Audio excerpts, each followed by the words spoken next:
Before we begin, if you enjoy stories about justice and standing up for yourself, please hit that subscribe button, leave a like, and comment your thoughts below. Your support means everything. I'm 53 years old, and I thought I'd seen everything in my 30 years of working construction. But nothing prepared me for the humiliation I faced walking into Morrison & Sons Construction that Tuesday morning. My steel-toed boots echoed across the warehouse floor as I carried my toolbox. The new project manager, Kyle Morrison, the boss's 28-year-old son, stood near the planning table with his college buddies. They'd all been hired last month as management consultants. The moment Kyle saw me, he smirked. "We don't have room for losers," he yelled, loud enough for everyone to hear. His friends burst out laughing. I froze mid-step. 20 workers turned to stare at me. My face burned with shame. Kyle continued, "Old-timers like you slow us down. This is a young man's game now, Frank. I built half the buildings in this city, trained dozens of workers. I'd given this company loyalty for 3 decades. And now some kid in expensive boots was calling me a loser?" I set down my toolbox carefully, controlling my shaking hands. "Excuse me?" Kyle waved dismissively. "You heard me. We're restructuring. Your position is redundant." My supervisor, Pete, stepped forward awkwardly. "Frank, I'm sorry. Kyle's right. We're going in a new direction. Your last day is Friday." The warehouse went silent. These were guys I'd worked beside for years. Some I'd trained myself. They looked away, ashamed but too scared to speak up. Kyle leaned against the table, arms crossed. "Nothing personal, old man. Just business. Maybe it's time you retired anyway. Enjoy your golden years." His buddies snickered. One of them, a kid named Tyler, muttered, "Bet he still uses a flip phone." More laughter. I wanted to explode, to grab Kyle by his press collar and show him what 3 decades of hard work looked like up close. But I didn't. I just nodded slowly. "Understood," I said quietly. "I'll finish out the week." Kyle shrugged. "Actually, just clear out today. We'll mail your final check." I picked up my toolbox and walked toward the exit. Behind me, I heard Kyle say, "Finally getting rid of the dead weight around here." That's when something inside me clicked. They thought I was just some washed-up construction worker. They had no idea who they were dealing with. Let me back up. Most people at Morrison & Sons don't know my full story. They know Frank Martinez, the reliable foreman who shows up early and works late. What they don't know is what I've been building for the past 15 years. See, I started investing in real estate when I was 38. Nothing fancy, just small rental properties in overlooked neighborhoods.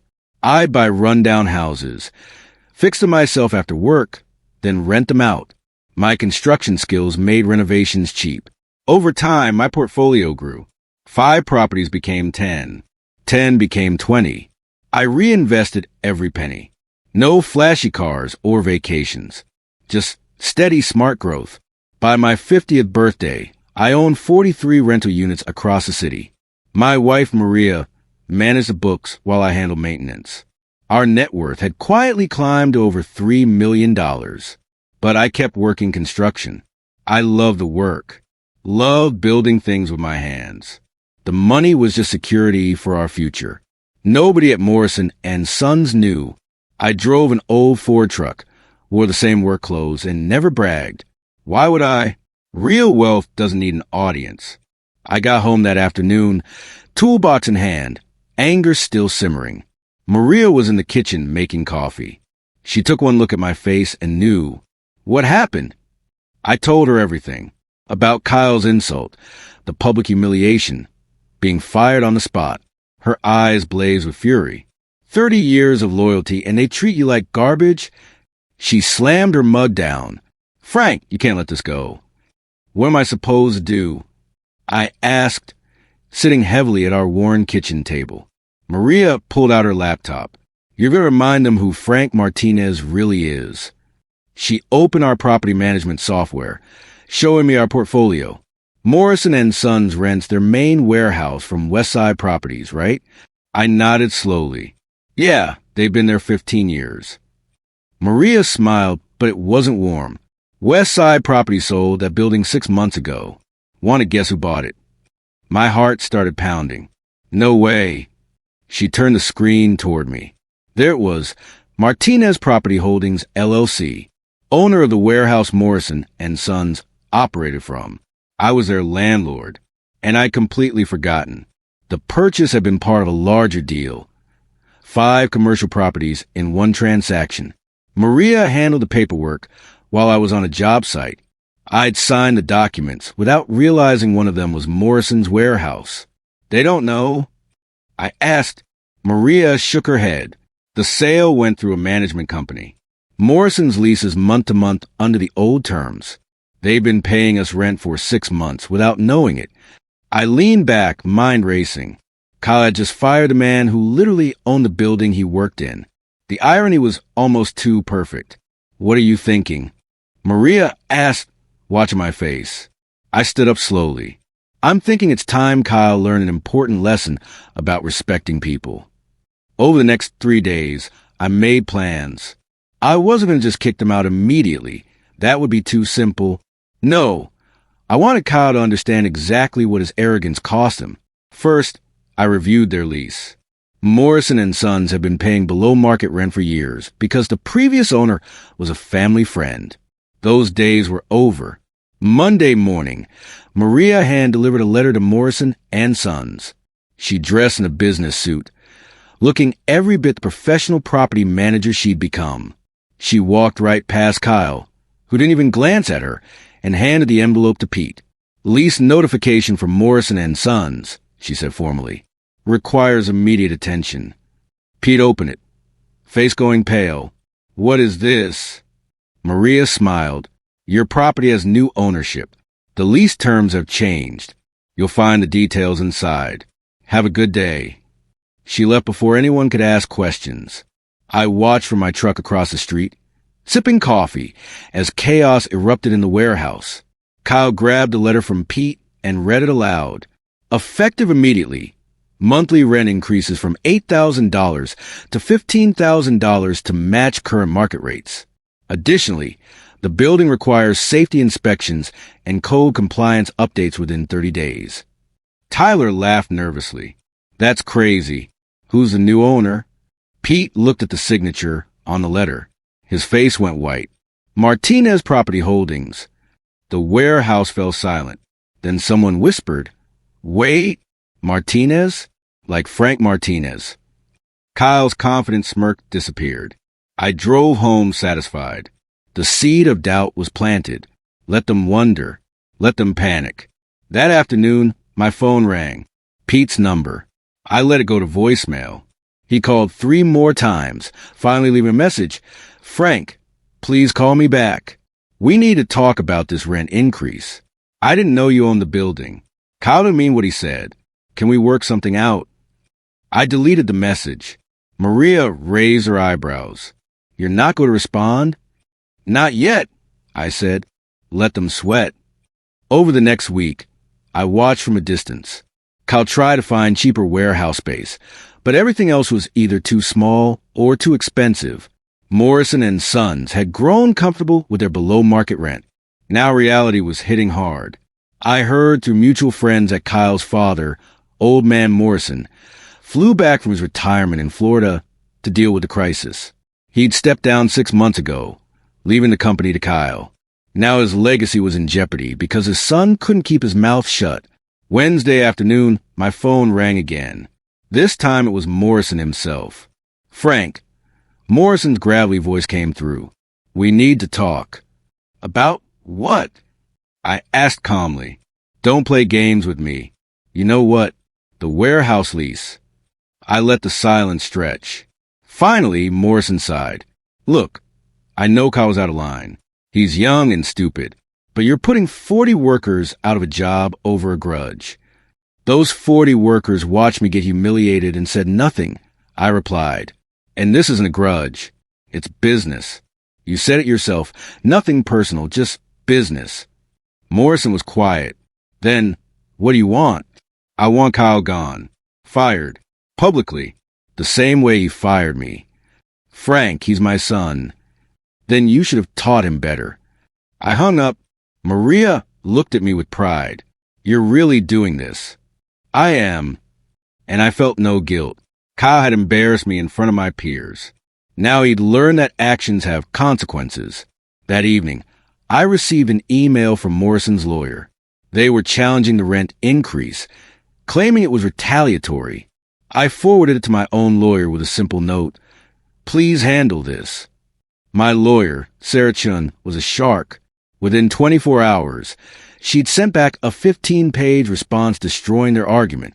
The lease clearly stated the owner could adjust rent to market rates with 30 days' notice. Everything I'd done was legal. But Sarah's letter included something extra, a detailed list of building code violations currently present in Morrison's operation, things the previous owner had let slide. Improper storage of flammable materials, blocked fire exits, outdated electrical panels. If they want to play hardball, Sarah wrote in her covering note to Morrison's lawyer, we can schedule a full safety inspection. I suspect they'll fail, which would allow us to terminate the lease immediately for violations. Morrison called again that night. You're going to destroy my company over this? You destroyed my dignity over nothing. I countered. I gave you 30 years of loyalty. I bled for your company. And your son threw me out like trash. He's 28. He made a mistake. Then let him learn from it. I paused. Here's my offer. Kyle publicly apologizes and resigns, or I proceed with the inspection. Your choice. Morrison's voice shook with rage. You're blackmailing me. No, I said firmly. I'm giving you options. More than Kyle gave me. The line went dead. I sat in my home office, staring at the phone. Maria brought me tea. You okay? Yeah, I said, though my hands trembled slightly. This wasn't easy. I wasn't a cruel person, but some lessons have to hurt to stick. Friday morning, I drove past a Morrison warehouse. Workers stood outside looking confused. The building was locked. A notice on the door read, closed for emergency safety inspection. My phone exploded with calls from former co-workers. I ignored them all. This wasn't their fight. They'd made their choice by staying silent when I was humiliated. That afternoon, Morrison sent a formal email. Kyle Morrison will be stepping down from his position effective immediately. We hope this satisfies your concerns and we can negotiate a reasonable lease going forward. I read it twice. It was vague. No public apology. No admission of wrongdoing. Just corporate speak. Not good enough. I replied simply, the apology must be public and specific. He needs to own what he did. Saturday morning, Kyle's Instagram post appeared. His account had 20,000 followers. He fancied himself an influencer, posting about his entrepreneur lifestyle. The post was a long caption over a black background. I made a serious mistake this week. I disrespected a man who deserved nothing but honor. Frank Martinez gave 30 years to our company, and I treated him like he was worthless because of his age. I was wrong. I'm stepping down from Morrison and Sons to reflect on my actions. I'm sorry, Frank. You deserve better. The comments section lit up immediately. People dragged him mercilessly. You're only sorry because you got caught. Respect your elders, bro. This is what happens when daddy gives you a job you didn't earn. Maria showed me the post at breakfast. He actually did it. I felt something unexpected. Not quite sympathy, but an understanding that Kyle was learning a hard lesson. Still, I wasn't ready to let this go completely. The apology is a start, I said, but he needs to understand why what he did was wrong. I decided to meet with Kyle face-to-face. I called Morrison and arranged it. Your office, Monday morning. Just me and Kyle. Morrison agreed, reluctantly. Please, Frank. He's learned his lesson. Monday came. I wore my best clothes, not a suit, but clean jeans and a pressed shirt. I wanted Kyle to see me as a person, not just the old construction worker. Kyle sat across from Morrison's desk, looking miserable. Dark circles under his eyes. Hair uncombed. The confident kid from 2 weeks ago was gone. I sat down slowly. Kyle couldn't meet my eyes. Look at me, I said quietly. He did. I saw genuine shame there. Good. Do you know why what you said hurts so much? I asked, Kyle shook his head. Because I've spent 30 years proving my worth through my work. Every building I helped construct, every worker I trained, every problem I solved, that was my identity. And you dismissed all of it in one sentence. Kyle's voice cracked. I'm sorry. I really am. I thought I had to act tough to lead. Leadership isn't about being tough, I said. It's about respect. You thought I was a loser because I wore old boots and drove an old truck. You never asked why. Why? Kyle asked, genuinely curious now. Because I didn't need to prove anything to anyone, I explained. I built my life quietly. I invested wisely. I raised a family. I have more money in real estate than you'll see in 10 years of running this company. But I kept working because I loved it. Kyle's eyes widened. You're wealthy. Very, I confirmed. And you fired me because you judged a book by its cover. The lesson was landing. I could see it registering on his face. I'm an idiot, he whispered. You were. I agreed. But you don't have to stay one.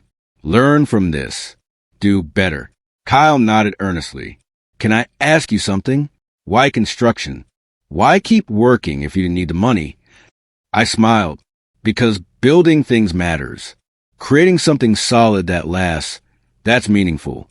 Money is just a tool. Purpose is everything. We talked for another hour. I shared stories from my early days, the mistakes I made, the lessons I learned. Kyle listened intently, asking real questions. Finally, he asked, What happens now? Are you going to bankrupt the company? No, I said, I'm going to give you a chance to rebuild, differently this time. I pulled out a document Maria had prepared. Here's a new lease, fair market rent, but with a 5-year guarantee at that rate. No increases, no surprises. In return, Morrison and Sons implements a mentorship program for older workers. No one over 50 gets dismissed without review by an independent board. Kyle read it carefully. This is generous. It's fair, I corrected. Fair is all anyone deserves. Kyle signed it right there. Then he stood and extended his hand. Thank you for not destroying us. I'll make sure this program happens. I shook his hand. See that you do. As I left Morrison's office, I felt lighter. The anger that had consumed me for weeks was finally fading. Word spread fast about what happened. Workers at Morrison and Sons heard about Kyle's apology and the new mentorship program. Several of them reached out to apologize for their silence. Pete called me directly. Frank, I should have stood up for you. I was scared of losing my job, but that's no excuse. I appreciate that, Pete, I said. Takes guts to admit it. Any chance you consider coming back? Not as foreman, as a consultant. We need your expertise. I thought about it. Part of me missed the work, missed the guys, but another part knew that chapter had closed. I'll think about it, I said, but right now I've got other projects. And I did. Maria and I had been talking about expanding our property business. We wanted to buy apartment buildings and offer affordable housing to working families. People like the construction crews I'd worked with for years. We can do something meaningful, Maria said over dinner. Use our wealth to help people who remind us of where we came from. That idea excited me more than anything had in years. 2 months after everything went down, Morrison and Sons held a company barbecue. Kyle personally invited me. Please come, he said. I want to introduce the mentorship program. You should be there. Sarah was skeptical. You sure you want to go back there? Yeah, I decided. Closure, you know? The barbecue was at a local park. About 60 people showed up. Workers, families, even Morrison himself. When I arrived with Maria, the crowd parted. Some people looked ashamed. Others nodded respectfully. Kyle stood by the grill, looking nervous. When he saw me, he waved. Frank, glad you came. The afternoon was awkward at first, but slowly people started talking to me normally, sharing stories, asking about my life. One young worker named Danny approached shyly. Mr. Martinez? I just started here. Kyle told me about what happened, about how he treated you. Danny paused. My dad is 51. Works construction too. What you did, standing up for yourself, that inspired me. Thank you. My throat tightened. Take care of your dad. Respect his experience. I will, sir. I promise. Kyle called everyone to attention. He stood on a picnic table, microphone in hand. Thanks for coming, everyone. I want to talk about something important. The crowd quieted. Kyle's voice was steady but humble. 2 months ago, I made a huge mistake. I disrespected someone who built this company long before I showed up. Frank Martinez was dismissed because I was arrogant and stupid. People glanced at me. I kept my face neutral. Kyle continued. Because of that mistake, I learned a hard lesson about respect, about humility, and about real leadership. Today, I'm announcing the Martinez Mentorship Initiative. He gestured to a banner behind him. It read, Honoring Experience, Building Future. This program pairs experienced workers with younger employees, Kyle explained. We're committing to never dismiss anyone based on age alone. Experience matters. Wisdom matters. Frank Martinez taught me that. The crowd applauded. Kyle looked directly at me. Frank, would you say a few words? I hesitated, then stood. Maria squeezed my hand encouragingly. I walked to the front, heart pounding. Public speaking wasn't my thing, but these people deserved to hear this. I'm not good with speeches. I started, but I want to say something. When Kyle called me a loser, it hurt. Not because I believed it, but because I'd given everything to this company. People nodded, understanding. But here's the truth. We all make mistakes. Kyle made a big one. The question is, do we learn from it? Do we become better? I looked at Kyle. He chose to learn, to change. That takes courage. Kyle's eyes were wet. I'm not here for revenge. I continued. I'm here because I believe in second chances. I believe people can grow. And I believe this company can be better than it was. The applause was genuine this time. Morrison himself came over and shook my hand. Thank you, Frank, for everything. As the barbecue continued, something unexpected happened. Workers started sharing their own stories about being dismissed or disrespected. The conversation grew honest, raw. It felt like healing. Over the next few months, things shifted in ways I never expected. Morrison and Sons thrived under the new mentorship program. Productivity increased because experienced workers were training younger ones properly. Fewer mistakes. Better quality. Kyle personally reached out monthly, updating me on progress.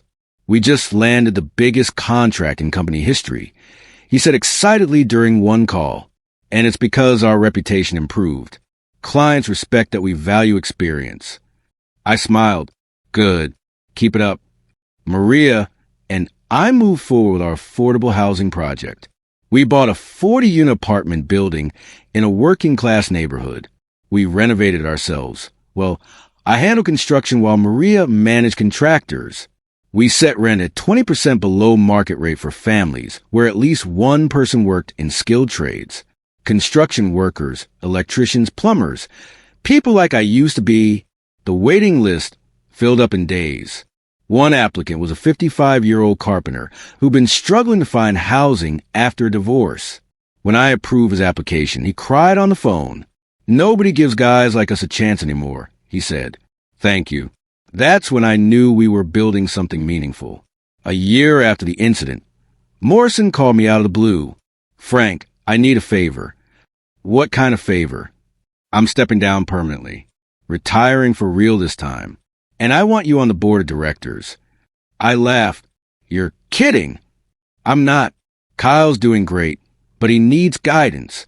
The board needs someone who understands construction from the ground up, someone who will keep us honest. I discussed it with Maria. She was supportive. It's a way to influence the industry. Make sure other older workers don't face what you did. I accepted Morrison's offer. My first board meeting was surreal. Sitting at the table where decisions were made, having a real voice in company direction. When Kyle presented his quarterly report, he acknowledged me directly. Frank's advice on the Jefferson Project saved us from a major mistake. His experience is invaluable. The other board members nodded agreement. I'd gone from loser to indispensable in 12 months. But more importantly, I was changing the culture. We implemented new policies protecting workers' rights, ensuring fair treatment regardless of age. Not everything was smooth sailing. Tyler, one of Kyle's friends who'd laugh at me that day, was still with the company. He resented the changes and resented me personally. During one board meeting, Tyler challenged me. These old-timer protections are costing us money. We should hire younger, cheaper workers. I stayed calm. Cheaper doesn't mean better. Experienced workers prevent expensive mistakes. They train others properly. They build things that last. Tyler scoffed. That's just sentimentality. No, Kyle interrupted firmly. That's wisdom. Frank's right. This company exists because of workers like him. We're not going back to the way things were. Tyler quit 2 weeks later, complaining that Morrison & Sons had lost its edge. Nobody missed him. Meanwhile, our affordable housing project expanded. We bought 2 more buildings. Maria quit her part-time job to manage the properties full-time. This is our legacy, she said one night. Not the money. This helping people. I agreed completely. Money had given us options, but purpose gave us fulfillment. 2 years after the incident, Kyle invited me to speak at a construction industry conference. The topic, valuing experience in a youth-obsessed industry. I was terrified, speaking to 500 people, but Kyle insisted, your story matters, Frank. People need to hear it. The conference was in a massive hotel ballroom. I stood backstage, sweating through my shirt. Maria kissed my cheek. You've got this. When they called my name, I walked out to polite applause. I stood at the podium, looking at hundreds of faces, contractors, managers, workers. My name is Frank Martinez. I began, and 2 years ago, I was called a loser. The room went silent. I told my story, the humiliation, the anger, the decision to stand up for myself. But I also talked about forgiveness, growth, and second chances. The easy thing would have been revenge, I said. But revenge is empty. Building something better, that's meaningful. Kyle Morrison could have been just another arrogant kid. Instead, he chose to learn, to grow. And now his company is stronger because of it. The applause when I finished was thunderous. People stood. Afterward, dozens approached me with their own stories. A 60-year-old electrician who'd been forced out of his company. A 53-year-old welder fighting age discrimination. Your story gave me hope. One man said, tears in his eyes. I thought I was washed up, but maybe I've still got something to offer.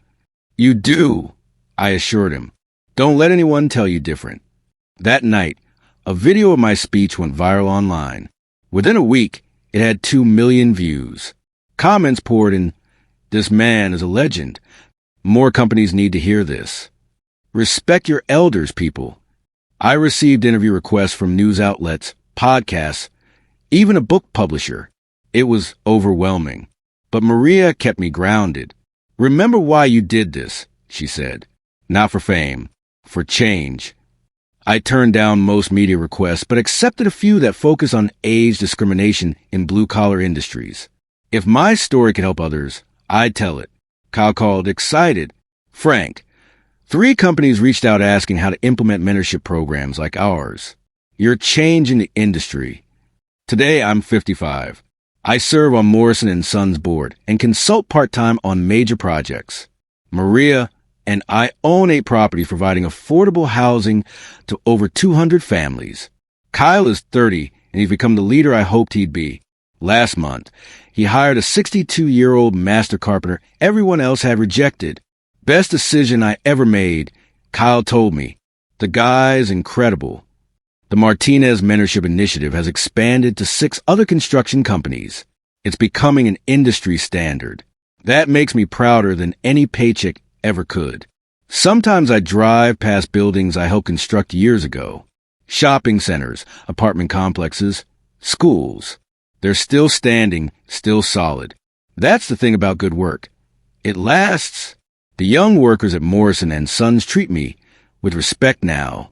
Not because I'm their landlord or a board member, but because I've earned it through decades of showing up, working hard, and doing things right.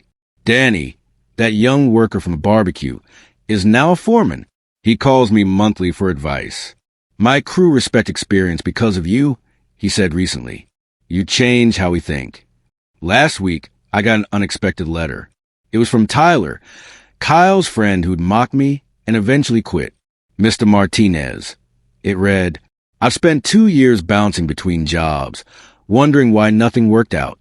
Finally, I realized I never learned to respect people. I thought youth and confidence were enough. I was wrong. I don't expect forgiveness, but I wanted you to know you taught me a lesson I desperately needed. Thank you. I showed Maria. She smiled. Are you going to respond? Yeah, I decided. Everyone deserves a chance to grow. Looking back, getting fired was the best thing that ever happened to me. It forced me to stand up for myself, to use the resources I'd quietly built to make a real difference. Kyle didn't just learn a lesson, he became a better man. Morrison and Sons didn't just survive. It thrived with a new culture of respect. And me, I discovered that my real purpose wasn't swinging hammers. It was building a legacy of dignity for workers like me. They called me a loser. They yelled that they had no room for me. So I kicked them out, not with violence or anger, but with quiet strength and unwavering principle. If this story resonated with you, please hit that subscribe button, drop a like, and share your thoughts in the comments. Have you ever been underestimated? How did you handle it?